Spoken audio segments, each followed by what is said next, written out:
NEET എക്സാമുമായി ബന്ധപ്പെട്ട് ഡൽഹിയിൽ സമരം നടത്തിയ വിദ്യാർത്ഥികളോട് നിങ്ങൾ സമരം നിർത്തി വീട്ടിലേക്ക് പോകുക എന്നും പറഞ്ഞുകൊണ്ട് പോസ്റ്റ് ഇട്ട് എയർലായതിന് പിന്നാലെ വിശദീകരണവുമായി പേളിമാണി രംഗത്ത് വന്നിരിക്കുകയാണ് സുഹൃത്തുക്കളെ. ഉള്ളത് പറയാല, ഞാൻ ഒട്ടും പ്രതീക്ഷിച്ചിട്ടില്ല പേളിമാണി ഒരു വിശദീകരണ വീഡിയോ ആയിട്ട് രംഗത്ത് വരുമെന്നുള്ളത്. കാരണം പൊതുവെ അങ്ങനെയുള്ള ഒരു വ്യക്തിയല്ലല്ലോ പേളിമാണി എന്ന് പറയുന്നത്. നമുക്കറിയാം മുമ്പും പലതവണ പേളിമാണിയുമായി ബന്ധപ്പെട്ട് ഒരുപാട് കോൺട്രവേഴ്സികൾ ഉണ്ടായിട്ടുണ്ട്. പക്ഷെ അന്നെല്ലാം പേളിമാണി സ്വീകരിച്ച സമീപനം എന്ന് പറയുന്നത് ഒന്നെങ്കിൽ കോൺട്രവേഴ്സികളോട് മൗനം പാലിക്കും, അതല്ല എങ്കിൽ ഒന്നോ രണ്ടോ പോസ്റ്റിൽ കാര്യം പറഞ്ഞ് അവസാനിപ്പിക്കും. ഇതിനപ്പുറത്തേക്ക് ഒരു വിശദീകരണ വീഡിയോ പേളിമാണി ചെയ്യുന്നത് ഞാൻ എവിടെയും കണ്ടിട്ടില്ല. ആദ്യമായിട്ടാണ് ഒരു വിഷയവുമായി ബന്ധപ്പെട്ട് പേളിമാണി ഒരു വിശദീകരണ വീഡിയോ ചെയ്യുന്നത് കാണുന്നത്. ഒരുപക്ഷെ ഇത്തവണ എയർലായതിന്റെ വ്യാപ്തി വളരെ കൂടിയത് കൊണ്ടാകണം പേളിമാണി ഇത്തവണ ഒരു വിശദീകരണ വീഡിയോ ആയിട്ട് വന്നത്. കാരണം പേളിമാണിക്ക് ഇതിനോടകം തന്നെ നഷ്ടമായത് 4 ലക്ഷത്തോളം ഫോളോവേഴ്സ് ആണ്. അപ്പൊ പിന്നെ ഇനി അങ്ങോട്ട് ഒരു വിശദീകരണം നൽകിയിട്ടില്ല എങ്കിൽ ഇനിയും ഒരുപാട് ആളുകൾ അൺഫോളോ ചെയ്തു പോകും. അത് പേളിമാണിയുടെ മുന്നോട്ടുള്ള വീഡിയോയെയും നന്നായി ബാധിക്കുകയും ചെയ്യും. അതുകൊണ്ടായിരിക്കണം ഇപ്പൊ ഒരു വിശദീകരണ വീഡിയോ ചെയ്യാമെന്ന് പേളിമാണി വെച്ചത്. എന്തായാലും ഇത്രയും സ്ഥിതിക്ക് പേളിമാണിക്ക് എന്താണ് പറയാനുള്ളത് എന്നുള്ളത് നമുക്കൊന്ന് കേട്ടു നോക്കാം. Hello everyone, welcome to Pearlimani's YouTube channel. ഒരു അൺയൂഷ്വൽ യൂട്യൂബ് വീഡിയോ ആയിട്ടാണ് ഞാൻ ഇന്ന് നിങ്ങളുടെ മുമ്പിൽ വന്നിരിക്കുന്നത്. ഐ ഡോണ്ട് തിങ്ക് ഇങ്ങനത്തെ ഒരു വീഡിയോ ഞാൻ ഇതുവരെ ചെയ്തിട്ടില്ല. But today I think it's very important that I do this video. ഈ വീഡിയോ ചെയ്യേണ്ട ഒരു ആവശ്യം വന്നിരിക്കുകയാണ്. ബിക്കോസ് നിങ്ങളിൽ കുറേ പേരെ ഞാൻ ഹേർട്ട് ചെയ്തിരിക്കുകയാണ് എൻ്റെ വാക്കുകൾ കൊണ്ടും. എൻ്റെ പോസ്റ്റിലെ കുറച്ച് കാര്യങ്ങൾ റീസെൻ്റ്ലി ഞാൻ ഇട്ടത് അതെനിക്ക് ക്ലാരിഫൈ ചെയ്തേ പറ്റുള്ളൂ. ബിക്കോസ് എന്നെ ഇവിടെ വരെ എത്തിച്ചത് നിങ്ങളാണ്. നിങ്ങൾ ആരെയും ഹേർട്ട് ചെയ്യാൻ പാടില്ല എന്ന് എന്റെ ആവശ്യമാണ്. അതെ, അതൊക്കെ അത്രേ ഉള്ളൂ. കാരണം ഹേർട്ട് ചെയ്ത് കഴിഞ്ഞാണെങ്കിൽ ഈ ഫോളോ ചെയ്ത ആൾക്കാരെല്ലാം അൺഫോളോ ചെയ്ത് പോകും. അത് പിന്നീട് പേളിക്ക് തന്നെ ആയിരിക്കും ബുദ്ധിമുട്ടായിട്ട് മാറുക. പിന്നെ അത് സോഷ്യൽ മീഡിയയിലുള്ള നിലനിൽപ്പിനെ ബാധിക്കും, സോഷ്യൽ മീഡിയയിൽ ചെയ്യുന്ന വീഡിയോകളെ ബാധിക്കും, എല്ലാ തരത്തിലും അത് ബാധിക്കും. അപ്പൊ അങ്ങനെ ഒരു അവസരത്തിൽ എന്തുകൊണ്ടും ഫോളോവേഴ്സിനെ പാമ്പർ ചെയ്ത് കൊണ്ട് നടക്കണമല്ലോ, അവരെ ഹേർട്ട് ചെയ്ത് കൊണ്ട് നടക്കണമല്ലോ. എന്തായാലും ഇപ്പോഴെങ്കിലും അങ്ങനെ ഒരു ബോധോദയം പേളിമാണിക്ക് ഉണ്ടായല്ലോ, വളരെ നല്ലത്. എന്തായാലും എല്ലാവർക്കും നിലനിൽപ്പാണല്ലോ വലുത്. എന്തായാലും ബാക്കിയോട് പറഞ്ഞാട്ടെ. That is why I'm here. Few days ago ഞാനൊരു പോസ്റ്റ് ഇട്ടിരുന്നു. It's about the entire NEET issue that's happening. അതിനെക്കുറിച്ച് ഞാനൊരു പോസ്റ്റ് ഇട്ടിരുന്നു. ഈ പോസ്റ്റ് ഇടുന്നതിന് കുറച്ച് ദിവസം മുമ്പ് വരെ എനിക്ക് ഭയങ്കര പ്രഷർ ഉണ്ടായിരുന്നു. എന്തെങ്കിലും പേളി പറയണം എന്ന് പറഞ്ഞിട്ട് എനിക്ക് കുറേ DM-ലൊക്കെ കുറേ മെസ്സേജ് വന്നിരുന്നു. So I took my time. ഞാൻ കുറേ റീൽസും, നമ്മുടെ ഇപ്പോഴത്തെ ന്യൂസ് എന്ന് പറയുന്ന ന്യൂസ് ചാനൽസുമാണ്, ഇൻസ്റ്റഗ്രാമിലെ റീൽസുകളും ഒക്കെ കണ്ടിട്ട് എനിക്ക് മനസ്സിലായ കുറേ കാര്യങ്ങളിൽ നിന്നും ഞാൻ എൻ്റെ രീതിയിൽ ഞാനൊരു കാര്യം എഴുതി. എൻ്റെ ഒരു നോട്ട് പാഡിൽ ഞാൻ എഴുതി പോസ്റ്റ് ചെയ്ത സാധനം ഞാനിപ്പോൾ നിങ്ങളുടെ മുമ്പിൽ I want to read it. ഞാൻ കുറച്ച് മലയാളത്തിലും കൂടി എൻ്റെ രീതിയിൽ ഞാൻ തർജ്ജമയും ചെയ്യുന്നതായിരിക്കും. The past few days have been very painful and they have forced all of us to pause and reflect. കുറച്ചു നാളായിട്ട് നമ്മളെല്ലാവരും വേദനയിലാണ് because of the news what's happening, and അത് നമ്മളെ എല്ലാവരെയും ഒന്ന് പോസ് ചെയ്യാനും ഒന്ന് റിഫ്ലക്ട് ചെയ്യാനും നമ്മളെ പ്രേരിപ്പിക്കും. എന്തോന്നത് മറ്റേ സ്കൂൾ ഇംഗ്ലീഷ് ടീച്ചർ പോയം വായിച്ച് പഠിപ്പിക്കുന്ന പോലെ ഉണ്ടല്ലോ. അത് കറക്റ്റ് ഒരു സ്കൂൾ ടീച്ചറെ പോലെ തന്നെ ഉണ്ടല്ലേ പേളി ചേച്ചിന്റെ വായന എന്ന് പറയുന്നത്. എന്തായാലും പേളിമാണിക്ക് നല്ല ഭാവിയുണ്ട്. ഇനി അഥവാ നാളെ ഭാവിയിൽ ഇൻസ്റ്റാഗ്രാമും യൂട്യൂബും ഒന്നൊക്കെ വരുമാനം നിൽക്കുന്ന ഒരു സാഹചര്യം വന്നു കഴിഞ്ഞാണെങ്കിൽ ഇംഗ്ലീഷ് പഠിപ്പിച്ചിട്ടാണെങ്കിലും പേളിമാണിക്ക് ഉപജീവനം കഴിഞ്ഞു പോകാം. കാരണം ഉള്ളത് പറയാറ് നല്ല കഴിവുണ്ട് ഇംഗ്ലീഷ് തർജ്ജമ ചെയ്യാൻ. അതിന് പേളി അപ്രീഷിയേറ്റ് ചെയ്തേ പറ്റുള്ളൂ കേട്ടോ. എന്തായാലും കൊള്ളാം. ഇനി ഇതിന് ശേഷം പേളിമാണി തന്റെ പോസ്റ്റ് ഉടനീളം തർജ്ജമ ചെയ്യുന്നുണ്ട് കേട്ടോ. നമ്മൾ അതിനെ കുറിച്ച് ഓൾറെഡി ഡിസ്കസ് ചെയ്തതിനെ കൊണ്ട് തന്നെ ഞാനത് ഇവിടെ പ്ലേ ചെയ്യിപ്പിച്ച് കാണിക്കുന്നില്ല. ഇനി ഇതെല്ലാം തർജ്ജമ ചെയ്തതിന് ശേഷം പേളിമാണി ചില കാര്യങ്ങൾ പറയുന്നുണ്ട്. നമ്മൾ എന്തായാലും കേട്ടോക്കാം. ഈ ഒരു പോസ്റ്റാണ് ഞാൻ ഇട്ടത്. ഇതിട്ടത് മാത്രമേ എനിക്ക് ഓർമ്മയുള്ളൂ. അതൊക്കെ അത്രേ ഉള്ളൂ. അല്ലെങ്കിൽ സമരം ചെയ്യുന്ന വിദ്യാർത്ഥികളോട് നിങ്ങൾ സമരം നിർത്തി വീട്ടിലേക്ക് പോയിക്കോളൂ എന്നൊക്കെ പറഞ്ഞു കഴിഞ്ഞാണെങ്കിൽ ഇതല്ല, ഇതിനപ്പുറം കേൾക്കേണ്ടി വരും. ബാക്കി പറഞ്ഞാൽ എന്താ ശേഷം ഇട്ട് കുറച്ചു നേരത്തേക്ക് ആക്ച്വലി എല്ലാം ഓക്കെ ആയിരുന്നു. ഞാൻ ഇടുന്ന എനിക്ക് തോന്നുന്നു ഒരു 10 മണി ആ ടൈമിലൊക്കെയാണ് ഞാനിത് പോസ്റ്റ് ചെയ്യുന്നത്. ഇത് പോസ്റ്റ് ചെയ്ത് തുടക്കത്തിൽ ഇങ്ങനത്തെ ഒരു സമയത്ത് നമ്മൾ എന്തിട്ടാലും അതിനൊരു നല്ല വശവും കാണുന്നവരുണ്ടാവും, ചീത്ത വശവും കാണുന്നുണ്ടാവും. പക്ഷെ മെജോറിറ്റി ആൾക്കാരും അതിന്റെ നല്ല വശമാണ് കണ്ട്. അതെന്തുകൊണ്ടാന്ന് അറിയോ? നിങ്ങൾ പോസ്റ്റ് ഇട്ട് ആദ്യത്തെ 1 മണിക്കൂർ എന്ന് പറയുന്നത് നിങ്ങളുടെ കോർ ഓഡിയൻസിലേക്കായിരിക്കും ആ പോസ്റ്റ് റെക്കമെൻഡ് ചെയ്യുക. അതായത് നിങ്ങൾ എപ്പോഴും പോസ്റ്റും വീഡിയോസും ഇടുന്ന സമയത്ത് അത് ആദ്യം കാണുന്ന ആളുകളിലേക്ക് അത് റെക്കമെൻഡ് ചെയ്യും. ചുരുക്കി പറഞ്ഞാൽ നിങ്ങളുടെ അന്തം ഫാൻസിലേക്ക് അത് റെക്കമെൻഡ് ചെയ്യും. അവരെ സംബന്ധിച്ചിടത്തോളം നിങ്ങൾ എന്ത് പറഞ്ഞാലും അവർക്കത് വേദവാക്യമാണ്. നിങ്ങൾ ഒരു വിഷയത്തെ കുറിച്ച് നല്ലത് പറഞ്ഞാലും മോശം പറഞ്ഞാലും നിങ്ങൾക്ക് ജയ് വേൽക്കുന്ന ടീംസ് ആയിരിക്കും അവർ. അതുകൊണ്ട് അവരുടെ കമന്റ്സ് ആയിരിക്കും ആദ്യം നിങ്ങളുടെ പോസ്റ്റിന് വരിക. ഏകദേശം 1 മണിക്കൂർ അങ്ങനത്തെ കമന്റ്സ് തന്നെ ആയിരിക്കും വരിക. അതിനുശേഷം പിന്നെ സംഭവിക്കണം എന്താണെന്ന് വെച്ചാണെങ്കിൽ ഈ 1 മണിക്കൂറിന് ശേഷം ഈ പോസ്റ്റ് പിന്നീട് റെക്കമെൻഡ് ചെയ്യുക. എപ്പോഴെങ്കിലും നിങ്ങളുടെ പോസ്റ്റും വീഡിയോസും കാണുന്ന ആളുകളിലേക്കോ അല്ലെങ്കിൽ നിങ്ങളുടെ വീഡിയോസോ പോസ്റ്റോ ആദ്യമായി കാണുന്ന ആളുകളിലേക്കോ ആയിരിക്കും. അവരെ സംബന്ധിച്ചിടത്തോളം അവർ പുറമേ നിന്ന് നിങ്ങളുടെ പോസ്റ്റുകളുടെയും വീഡിയോകളെയും നോക്കി കാണുന്ന വ്യക്തിയാണ് അല്ലേ. ചുരുക്കം പറഞ്ഞാൽ നിങ്ങളുടെ അന്തം മനസ്സിലാത്ത ടീമായിരിക്കും. ശരിക്കും പറഞ്ഞാൽ അവരുടെ ഫീഡ്ബാക്ക് ആണ് റിയൽ ഫീഡ്ബാക്ക് എന്ന് പറയുന്നത്. അങ്ങനെ റിയൽ ഫീഡ്ബാക്ക് കിട്ടി തുടങ്ങിയത് 1 മണിക്കൂറിന് ശേഷമാണ്. അതാണ് ഇവിടെ ശരിക്കും സംഭവിച്ചത്. അല്ലാണ്ട് ആദ്യം ഇട്ടപ്പോൾ പോസിറ്റീവ് പിന്നെ നെഗറ്റീവ് എന്നുള്ള രീതിയിൽ വിലയിരുത്തൊന്നും വേണ്ട. ആദ്യം നിങ്ങളുടെ പോസ്റ്റ് കണ്ടത് നിങ്ങളുടെ അന്തം ഫാൻസ് ആണ്. അവർ നിങ്ങൾക്ക് ജയ് വിളിച്ചു. പക്ഷെ പിന്നീട് അത് പുറമെയുള്ള വ്യക്തികളിലേക്ക് എത്തി അവർ നിങ്ങളെ വിമർശിക്കുകയും ചെയ്തു. അത്രയേ ഉള്ളൂ. ബാക്കി പറഞ്ഞാലും. പക്ഷെ ഒരു കുറച്ചു നേരം കഴിഞ്ഞതിന് ശേഷം ഞാൻ സ്വപ്നത്തിൽ പോലും ചിന്തിക്കാത്ത വ്യാഖ്യാനങ്ങൾ ഈ ഒരു പോസ്റ്റിന്റെ താഴെ കമന്റുകളായിട്ട് വരാൻ തുടങ്ങി. അല്ല, എന്താണോ നിങ്ങൾ ചിന്തിക്കാൻ പറ്റാത്ത വ്യാഖ്യാനം അതൊന്ന് പറഞ്ഞെന്നാട്ടെ. സമരം ചെയ്യുന്ന കുട്ടികളെ നോക്കി നിങ്ങൾ സമരം നിർത്തി വീട്ടിലേക്ക് പോയി സേഫ് ആയിരിക്കും എന്ന് പറയുമ്പോൾ അതിന് എന്ത് തരം വ്യാഖ്യാനമാണ് പേളി നിങ്ങൾ ഉദ്ദേശിക്കുന്നത്? പേളി പറഞ്ഞതാണ് ശരി, കുട്ടികളൊക്കെ സമരം നിർത്തി വീട്ടിൽ പോയിരിക്കുന്നതാണ് നല്ലത് എന്നും പറഞ്ഞുള്ള കമന്റുകളാണ് പേളി ഉദ്ദേശിക്കുന്നത്. അല്ല, അറിയാത്തതുകൊണ്ട് ചോദിക്കുകയാണ്. ഒരു സെൻസിറ്റീവ് വിഷയത്തിൽ നമ്മൾ പ്രതികരിക്കുന്ന സമയത്ത് നമ്മുടെ പ്രതികരണം പ്രോപ്പർ അല്ല എങ്കിൽ അതിന് പലതരത്തിലുള്ള വ്യാഖ്യാനങ്ങളും വരും. അത് മനസ്സിലാക്കിയിട്ട് വേണം ഒരു വിഷയവുമായി ബന്ധപ്പെട്ട് നമ്മൾ പ്രതികരിക്കാനും പോസ്റ്റ് ഇടാനും. അല്ലാതെ ക്ലാരിറ്റി ഇല്ലാതെ എന്തെങ്കിലും പറഞ്ഞു വെച്ചിട്ട് അതിന് ആളുകൾ അതിനനുസരിച്ചുള്ള വ്യാഖ്യാനം നൽകുമ്പോൾ സ്വപ്നത്തിൽ പോലും ഞാൻ ചിന്തിക്കാത്ത വ്യാഖ്യാനമാണ് ആളുകൾ നൽകുന്നതെന്ന് പറഞ്ഞ് മോങ്ങിയിട്ട് കാര്യമില്ല. എന്തായാലും ബാക്കിയോട് പറഞ്ഞാട്ടെ. അപ്പൊ ഞാൻ ചോദിച്ചു, ഞാൻ ഇങ്ങനെയൊന്നും എഴുതിയിട്ടില്ലല്ലോ, ഇതല്ലല്ലോ ഞാൻ ഉദ്ദേശിക്കുന്നത്. ഈ ഗോ ഹോം എന്ന് പറയുമ്പോൾ പോലും ഞാൻ അത് പറയുന്നത് നിങ്ങൾ സേഫ് ആയിട്ട് ഇരിക്കണേ എന്ന് പറയുന്നതിന്റെ കൂടെയാണ് ഞാൻ അത് പറയുന്നത്. സേഫ് ആയിരിക്കാത്ത എന്താ കോവിഡോ? അല്ലെങ്കിൽ പേളി എന്താണ് ഉദ്ദേശിക്കുന്നത്? എനിക്ക് മനസ്സിലാവുന്നില്ല. ഒരു കംഫർട്ട് സോണിൽ കുത്തിരുന്ന് വിദ്യാർത്ഥികളൊന്നും സമരത്തിന് പോകാതെ ഗവൺമെന്റിന്റെ വീഴ്ചകൾക്കൊന്നും പ്രതികരിക്കാതെ ഇരിക്കണം എന്നാണോ? ഇവിടെ സേഫ്റ്റിയേക്കാളും പ്രധാന നീതിയാണ് പേളി. ഈ നീറ്റ് എക്സാം റീകണ്ടക്ട് ചെയ്തത് കാരണം 20ഓളം കുട്ടികളാണ് ജീവനൊടുക്കിയത്. അവരുടെ നീതിക്ക് വേണ്ടിയാണ് 1000ഓളം കുട്ടികൾ തെരുവിൽ വന്നിരുന്ന് സമരം ചെയ്യുന്നതും അടികൊള്ളുന്നതും ഒക്കെ. അന്നേരം അവരെ പിന്തുണയ്ക്കുന്നതിന് പകരം വീട്ടിൽ പോയി കുത്തിരിക്കുക എന്ന് പറയുന്നത് എന്തൊരു തരം വിരോധാഭാസമാണ്. അതിനെങ്ങനെയാണ് പേളിമാണി സപ്പോർട്ട് ചെയ്യാൻ പറ്റുക? കുറച്ചെങ്കിലും ചിന്തിച്ചിട്ട് വേണ്ട ഒരു കാര്യം പബ്ലിക്കിൽ വന്ന് പറയാൻ. അല്ലെ പേളി ഇങ്ങനെ ന്യായീകരിക്കുന്നതിനെ കൊണ്ട് ഞാൻ പറഞ്ഞെന്നുള്ളത് കേട്ടോ. എന്തായാലും ബാക്കി പറഞ്ഞാട്ടെ. ഐ എം നോട്ട് സെയിങ് നിങ്ങൾ ഇത് നിർത്തിയിട്ട് നിങ്ങൾ വീട്ടിൽ പോകണം ആ ഒരു മൂഡിൽ പറയാൻ. ഫസ്റ്റ് ഓഫ് ഓൾ ഞാൻ ആരുമല്ല.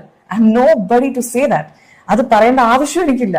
I'm saying just be safe, because ഞാൻ ഈ റീൽസ് ഒക്കെ കണ്ട് എല്ലാവരും അടി വാങ്ങുന്നതും ചോരയും ഇതെല്ലാം കണ്ട് ഞാൻ ആ ഫിയറിൽ നിന്നും ആ പെയിനിൽ നിന്നുമാണ് ഈ ഒരു പോസ്റ്റ് ഞാൻ എടുത്തത്. ഇത് വല്ലാത്തൊരു ഫിയറും പെയിനായി പോയി. എനിക്ക് തോന്നുന്നത് പേളിമാണിക്ക് സാമൂഹിക പ്രതിബദ്ധത കുറച്ച് കൂടിപ്പോയതിന്റെ പ്രശ്നമാണെന്ന് തോന്നുന്നു. ഇത്ര സാമൂഹിക പ്രതിബദ്ധത വേണ്ട കേട്ടോ, കുറച്ചൊന്ന് കുറയ്ക്കുന്നത് നന്നായിരിക്കും. എന്തായാലും കൊള്ളാം, ബാക്കി പറഞ്ഞാട്ടെ. പിന്നെയാണ് എനിക്ക് മനസ്സിലായത്, എനിക്ക് കുറെ DM-ല് ഒരു പോസ്റ്റ് മാത്രം എനിക്ക് കുറെ പേര് എടുത്തെഴുതാൻ തുടങ്ങി. ഇങ്ങനെ ഒരാള് ഈ ഒരു പോസ്റ്റിനെ കുറിച്ച് ഇത്രയും വലിയൊരു വ്യാഖ്യാനം നൽകിയിട്ടുണ്ട് എന്ന് പറഞ്ഞിട്ട്. ഞാൻ ആ പോസ്റ്റ് കണ്ടു, എനിക്ക് ഭയങ്കര ഹേർട്ടായി. ഞാൻ ഭയങ്കരമായിട്ട് വിഷമിച്ചു. എന്നുവെച്ചാൽ ഞാൻ എഴുതാത്ത കാര്യം എങ്ങനെയാണ് ഇത്രയും മോശമായ രീതിയിൽ. അതിനകത്തൊരു ലൈനാണ് എന്നെ ഏറ്റവും ഹേർട്ട് ചെയ്തത്.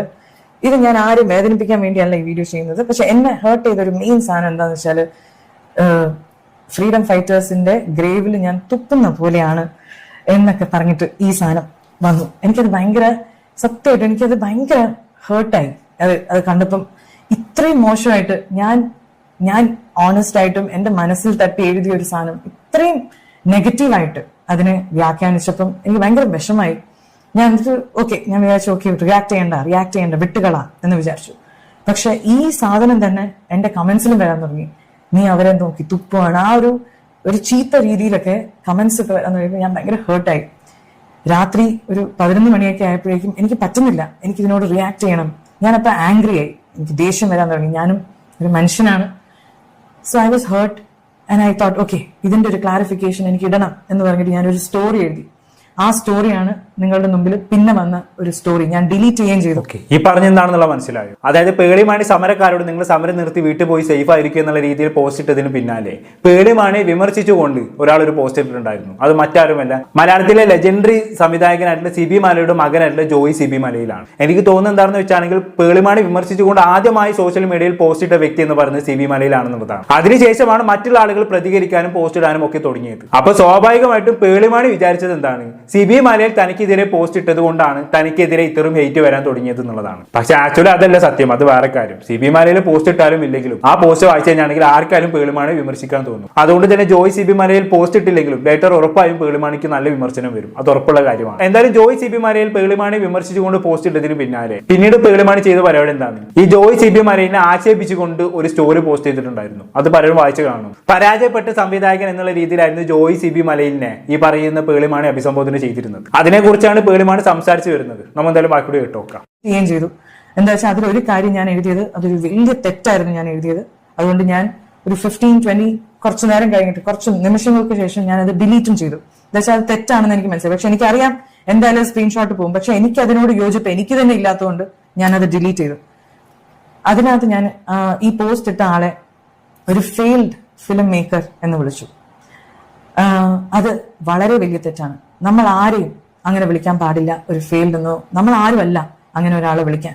അങ്ങനെയല്ല എന്റെ പേരൻസ് എന്നെ വളർത്തിയത്. വളരെ നല്ല കാര്യം. ഇപ്പോഴെങ്കിലും അത് മനസ്സിലായല്ലോ, വളരെ നല്ലത്. അല്ലെങ്കിലും അത് അങ്ങനെയാണ്, കിട്ടേണ്ടത് കിട്ടുമ്പോഴാണ് നമുക്ക് തോന്നേണ്ടത് തോന്നുക. ബാക്കിയോട് പറഞ്ഞാട്ടെ. അത് വളരെ വലിയൊരു തെറ്റായി.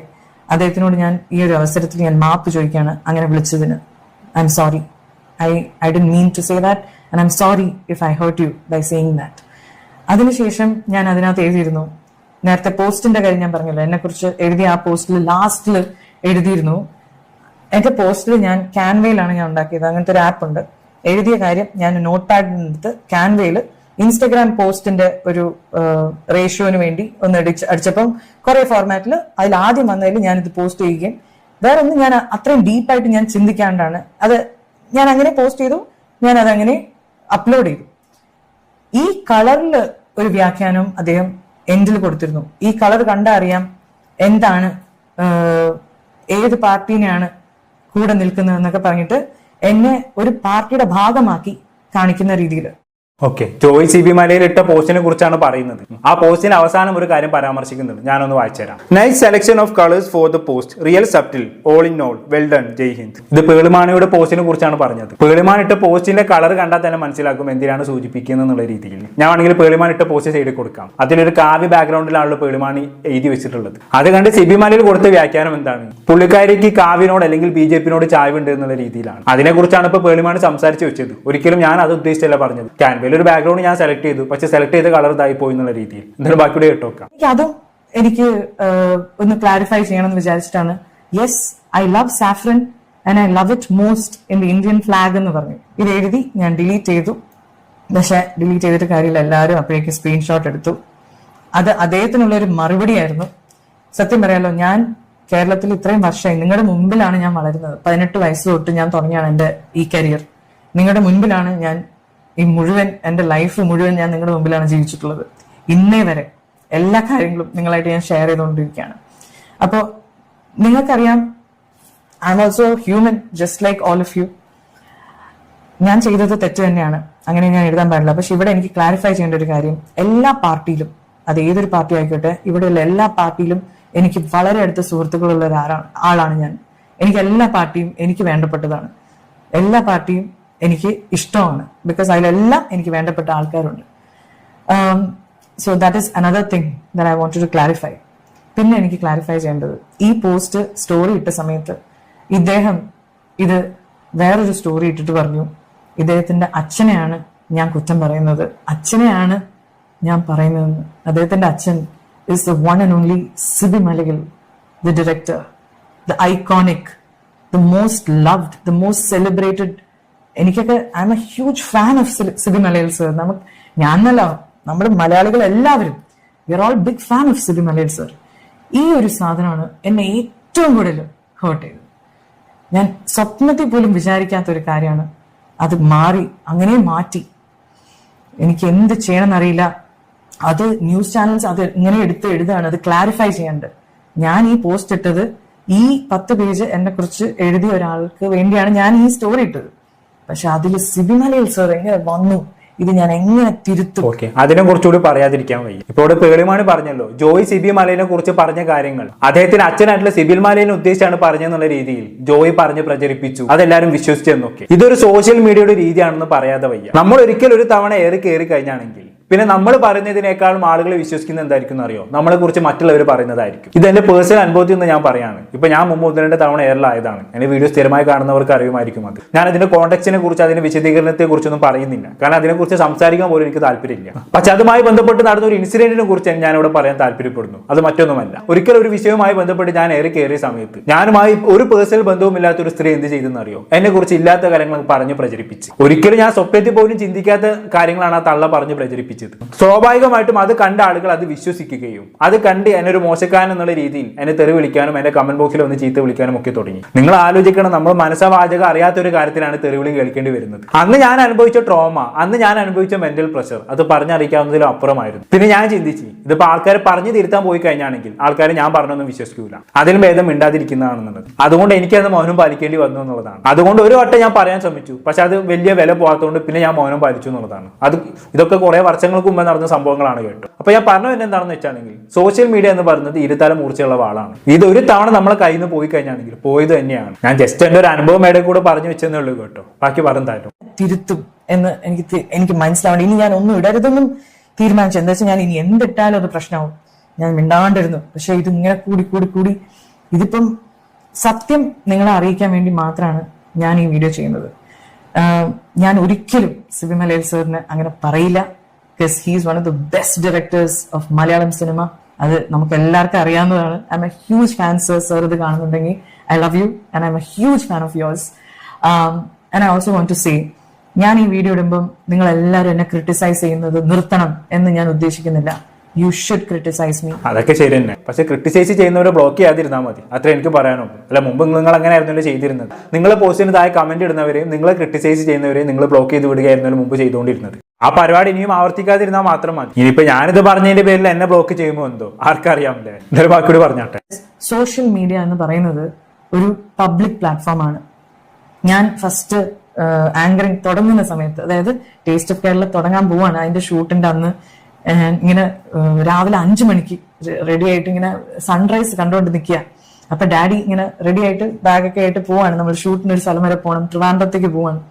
അപ്പൊ ഡാഡി എൻ്റെ അടുത്ത് ഒരു സെക്കൻഡ് പറഞ്ഞു, പേളി നീ ഇനി ഒരു പബ്ലിക് പ്രോപ്പർട്ടിയാണ്, ഇനി നിന്നെ എനിക്ക് രക്ഷിക്കാൻ എപ്പോഴും പറ്റില്ല. സ്കൂളിൽ ചെറിയ പ്രശ്നം വന്നാൽ വേണമെങ്കിൽ എനിക്ക് നിനക്ക് വേണ്ടി വന്ന് വഴക്കുണ്ടാക്കാം, അല്ലെങ്കിൽ ടീച്ചറിനോട് നിനക്ക് വേണ്ടി വന്ന് സംസാരിക്കാം. പക്ഷെ ഇനി നീ ഒരു പബ്ലിക് പ്രോപ്പർട്ടിയാണ്. നീ ഇനി വല്ല പ്രശ്നത്തിൽ ചെന്ന് ചാടിയാൽ അത് നീ തന്നെ ഡീൽ ചെയ്യേണ്ടി വരും. എനിക്ക് അന്ന് ഡാഡി പറഞ്ഞത് അതിന്റെ അർത്ഥം എനിക്ക് അത്ര മനസ്സിലായില്ല. പക്ഷെ ഇന്ന് ഞാനത് മനസ്സിലാക്കുന്നു.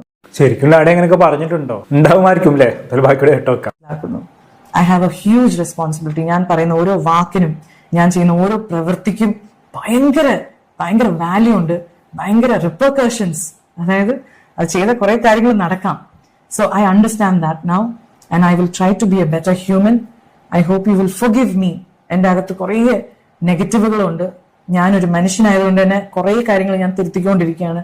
And I'm trying to be a better human and I hope you will understand what I'm saying.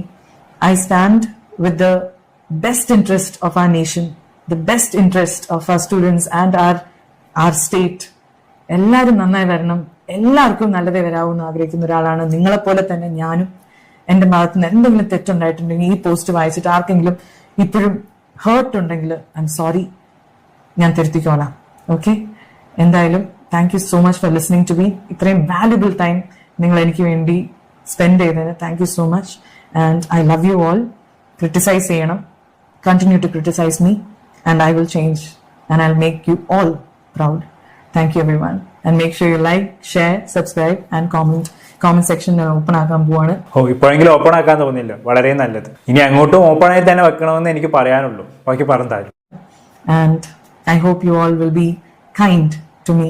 Criticize ചെയ്തോളൂ, പക്ഷെ also understand I'm just one human being. Okay? I love you all and be kind to everyone else also. Social media is a beautiful place if we all can be compassionate to each other. I love you all. Bye. Okay, ഇത്രയുമാണ് പേളിമാണ് പറഞ്ഞു വെക്കുന്ന കാര്യങ്ങൾ.